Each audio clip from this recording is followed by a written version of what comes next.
মানুষ আপনাকে গুরুত্ব না দিলে আপনি কি করতে পারেন? মানুষ যদি আপনাকে ভ্যালিউ না দেয়, আপনার ইমোশনের মূল্য না বোঝে, মানুষ যদি আপনাকে অবহেলা করে, তাহলে ইসলাম আপনাকে কি সাজেশন দিয়েছে, যে সাজেশন অ্যাপ্লাই করলে, যে টিপস অ্যাপ্লাই করলে এটাকে আপনি ওভারকাম করতে পারবেন। এই বিষয়ে জাস্ট কয়েকটা আইডিয়া দেওয়ার চেষ্টা করব। বলেন সবাই ইনশাআল্লাহ। প্রথমত একটা হাদিস অলওয়েজ মাথায় রাখবেন, সিলমান কতাআক ওয়াফু আম্মান যালামাক ওয়া আহসিন মান আসাআ ইলাইক। যদি কেউ তোমার সঙ্গে সম্পর্ক ভেঙে দেয়, তার সঙ্গে তুমি তোমার সম্পর্ক জোড়া লাগাবার চেষ্টা করো। যে তোমার উপরে জুলুম করে তাকে তুমি মাফ করে দাও, আর যে তোমার সঙ্গে খারাপ ব্যবহার করে তার সঙ্গে তুমি ভালো ব্যবহার করবা। This is Islam, this is the beauty of Islam. এটাই হচ্ছে ইসলামের আসল সৌন্দর্য। সুবহানাল্লাহ পড়বেন না আপনার সবাই? কবি কি সুন্দর করে বলেছেন, আমার এ ঘর ভাঙিয়াছে যে জম, আমি বাঁধি তার ঘর, আপন করিতে ঘুরিয়ে বেড়াই যে মরে করেছে পর। অতএব পৃথিবীতে কারো গুরুত্ব পাওয়ার জন্য আপনি আসেন নাই। পৃথিবীতে কেউ আপনাকে ভালোবাসবে, মূল্য করবে, মায়া দিবে, অনেক সম্মান করবে, এটা আপনার আসল পারপাস নয়। অ্যাজ এ মুমিন আপনার স্লোগান হবে একটা, দুনিয়ার মানুষ আমাকে ভালো না বাসুক, দুনিয়ার মানুষ আমার ইমোশনের মূল্য না বুঝুক, দুনিয়ার মানুষ আমার ভেতরে থাকা চাপা কষ্ট না বুঝুক, আমার কোনো আফসোস নেই। কিন্তু যদি কিয়ামতের কঠিন ময়দানে আল্লাহ আমার দিকে ভালোবাসার চোখে তাকায়, মায়ার চোখে তাকায়, আমারে মাফ করে দেয়, আমার সমস্ত আযাবকে মাফ করে দেয়, সেই দিন আমি সবচেয়ে সৌভাগ্যবান হব। আর দুনিয়ার মানুষের ভালোবাসা আর গুরুত্ব দিয়ে আখিরাতের ময়দানে আমার একচুল কোনো লাভ হবে না। ঠিক কিনা বলেন? দুনিয়ার মানুষের ভালোবাসা পাওয়াটা আপনার জীবনের আসল গন্তব্য নয়। আসল গন্তব্য হচ্ছে এক সত্তার ভালোবাসা পাওয়া। তিনি কে?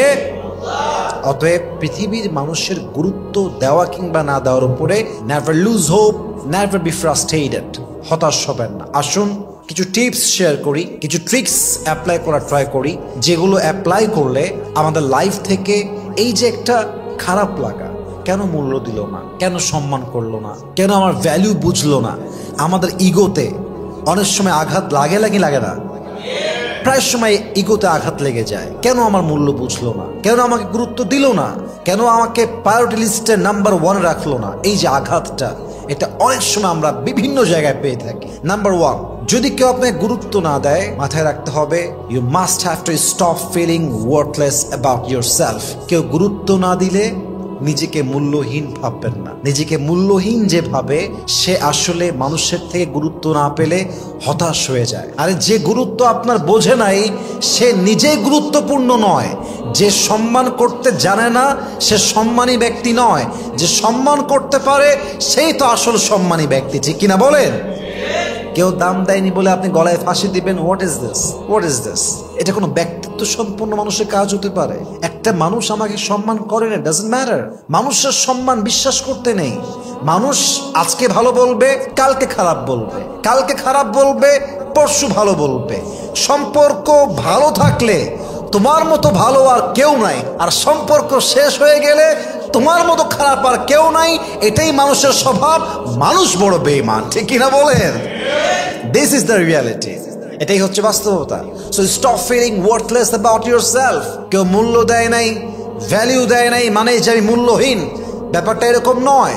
যদি আমি আসলে গুরুত্বপূর্ণ ব্যক্তি হই, যদি আমার কোনো স্কিল থাকে, সম্মান থাকে, স্ট্যাটাস থাকে, আমি যদি কোয়ালিফাইড মানুষ হই, কে আমাকে মূল্য দিল, কে মূল্য দিল না, তার উপর আমার সম্মান নির্ভর করে না। আর যার সম্মান আল্লাহ বাড়ায় দেয়, তার সম্মান কেউ একচুল পরিমাণ কমাইতে পারবে না। ঠিক কিনা বলেন?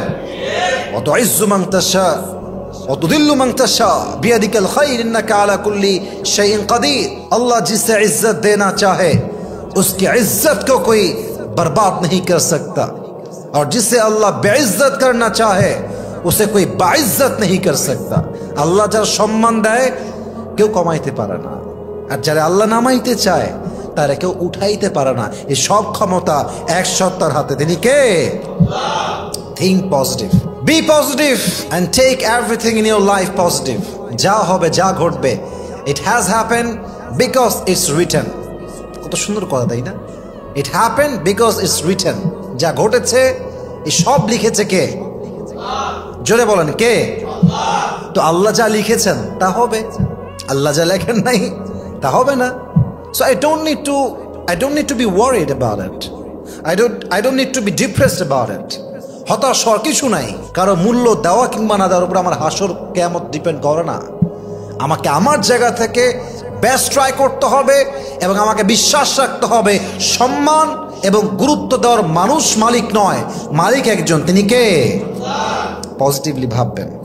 আর একটা কথা মাথায় রাখবেন, গুরুত্ব সবাই না দিলে গায়ে বাঁধে না, কিন্তু যাকে আপনি ভালোবাসেন, যার প্রতি আপনার মায়া আছে, সে গুরুত্ব না দিলে আপনার কলিজায় গিয়ে আঘাত লাগে, এটা আপনার ইগোকে হার্ট করে। অতএব যে আপনার গুরুত্বের গুরুত্ব বোঝে না, যে আপনার ভ্যালু বোঝে না, তার প্রতি আপনি মায়া কাটাই ফেলবেন। কারণ মায়া এমন এক ছেঁচড়া জিনিস, মায়া এতটা জঘন্য জিনিস, মায়ায় পড়লে মানুষ তার ব্যক্তিত্ব ভুলে যায়, মানুষ তার পজিশন ভুলে যায়। একটা সুস্থ মানুষকে অসুস্থ করতে, একটা স্বাভাবিক মানুষকে অস্বাভাবিক করতে মায়ার মতো এই রোগটাই যথেষ্ট, যুবক ভাইরা, ঠিক কিনা বলেন? অতএব মায়া কাটায় ফেলেন। এক্সপেকটেশন যত বেশি, মনের জ্বালা তত বেশি। এক্সপেকটেশন যত কম, মনের জ্বালা তত কম। আমি আমার একটা পার্সোনাল লাইফের কথা শেয়ার করি আমার লেকচারের মাঝে। এটা আমার লাইফের লেসন এবং এটা আমি আমার জীবনের এই লম্বা ক্যারিয়ার, এই লম্বা কাজ, ফিল্ডে কাজ, সব কিছুর থেকে আমি যা শিখেছি। এখন যদি আমি 2025-এর কথা বলি, আজকে হয়তোবা 19শে আগস্ট, আজকে হচ্ছে বুধবার, হয়তোবা 20শে আগস্ট বুধবার। আমার এই পুরো এন্টায়ার লাইফ আমি যে শিখেছি, এর সবচেয়ে বড় শিক্ষা হচ্ছে এখন আমি আমার মায়ের থেকেও কোনো আশা রাখি না, আব্বার থেকে কোনো আশা রাখি না। আশা রাখি না মানে যে আমি ভালোবাসি না তা না, আমি এটা বুঝে গেছি যে যখনই আপনি আশা করবেন যে এটা করবে, ওইটা আমার জন্য করবে, এটা দিবে, ওইটা দিবে, আমার সঙ্গে এটা করতে পারে না, এটা করতেই পারে না, অসম্ভব, এই যে এক্সপেকটেশন, এই যে একটা আশা, এই আশা মানুষকে কুড়ে কুড়ে খায়। এই আশা মানুষকে ভেঙে চুরে চূর্ণ বিচূর্ণ করে দেয়। আপনি যখন এইটা ভাববেন যে কারো থেকে আমার কোনো এক্সপেকটেশন নাই, তখন সে আপনাকে কষ্ট দিলে, ধোকা দিলে, আঘাত দিলেও কষ্ট লাগবে না। কারণ আপনি বলবেন, ভাই তোর থেকে তোমার আশাই নাই, তুই যে আমাকে দিবি এই আশাই তো আমি করি না।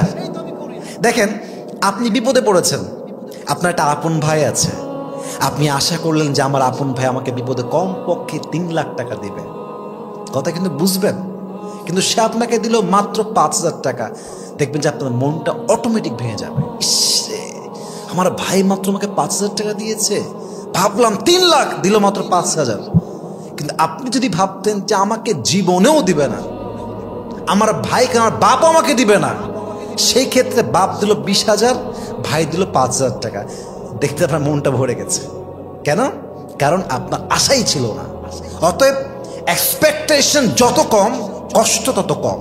এক্সপেকটেশন যত বেশি, একটু আঘাত লাগলেই মানুষের মনটা ভেঙে চুরে চূর্ণ বিচূর্ণ হয়ে যায়, ঠিক কিনা বলেন? অতএব প্লিজ মেহেরবানি করে এগুলো করতে যাবেন না, মায়া রাখতে যাবেন না, অতিরিক্ত আশা করতে যাবেন না। আল্লাহ বোঝার তৌফিক দান করুক, পড়েন সবাই আমিন। 3 নাম্বার, এস্টাবলিশ ইয়োরসেলফ, নিজেকে প্রতিষ্ঠিত করবেন। এটাই last message and final message, যে প্রতিষ্ঠিত হতে পারে এবং প্রতিষ্ঠিত হওয়ার জন্য দিনরাত পরিশ্রম করতে পারে, যার ভিতর ডিসিপ্লিন আছে, যে অলওয়েজ ডিসিপ্লিন মেনটেন করে চলে, হার্ড ওয়ার্ক করে, অনেস্টি নিয়ে চলে, লয়্যালটি নিয়ে চলে, তার ক্যারিয়ার নিয়ে ভাবে, ভবিষ্যৎ নিয়ে ভাবে, কাজ নিয়ে ভাবে, নিজের পজিশন নিয়ে ভাবে, ফিউচার নিয়ে ভাবে, নিজের ডেভেলপমেন্ট নিয়ে ভাবে, যে নিজেকে প্রতিষ্ঠিত করতে ব্যস্ত থাকে।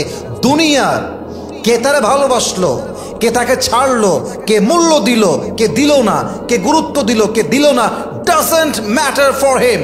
সে কথা বিশ্বাস করে আজকে যে আমাকে অবহেলা করছে, আমি যদি আগামীকাল সফল হয়ে যাই, এই মানুষটা আমাকে সম্মানের আকাশচুম্বী মর্যাদা রেখে দিবে, ঠিক কিনা বলেন? This is the reality. এই সমাজে টাকাওয়ালা ব্যক্তির দাম আছে, এই সমাজে যার টাকা নাই তার কোনো দাম নাই। This is the reality.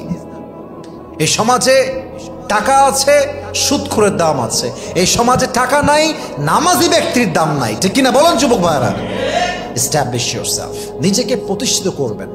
আর নিজেকে এত বড় পর্যায়ে নিয়ে যাবেন, নিজেকে এত দূর নিয়ে যাবেন, এতটা আকাশচুম্বী জায়গায় নিয়ে যাবেন, যেন যে ব্যক্তি একদিন আপনাকে অবহেলা করত সে যেন আপনাকে হাজার খুঁজো আপনার পর্যন্ত রিচ করতে না পারে। ঠিক কিনা বলেন?